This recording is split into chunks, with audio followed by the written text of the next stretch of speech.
1945, and this is one of the Jeeps that was made not by Willys but by Ford, and as all three of the Jeeps that are here today were. This one was made right at the end of the war, so never got overseas, but what I've chosen to do is to give it that lived-in look, and so I've decorated it with all the kinds of gear that you would find on World War II Jeeps in combat, primarily in Europe. And so I've got, anytime I saw a Jeep that was packed a certain way in an original photograph, I duplicated it. So this is one that I saw packed like this. Of course, always ammo cans and ammunition and extra gas and ammo crates. As a matter of fact, and then on the front here, in a rifle rack that comes on a lot of Jeeps, I even put an M1 rifle, standard World War II weapon. And then just to add to the thing, I put some of the brass from that was used in that kind of a weapon.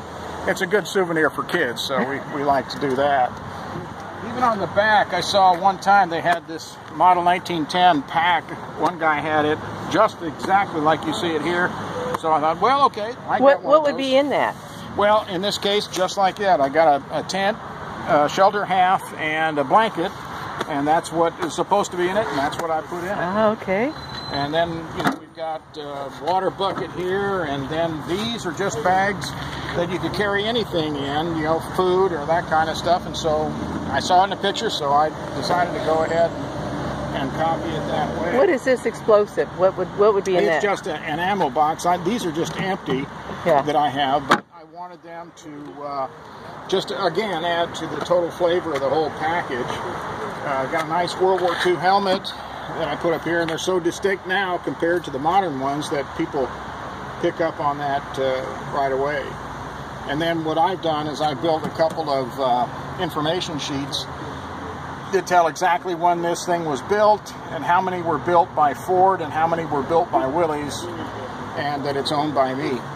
So that's basically the story of this. I bought it restored a few years ago, and then I spent my talent actually just decorating it and making it, giving that lived-in look like we see here. But I've been a military museum professional for my whole life, and for 15 years I directed a World War II museum, and that's where I found my love for these things. And when I retired, I said, I'm going to get one for my very own, and here it is. Wow. It finally happened. That's wonderful.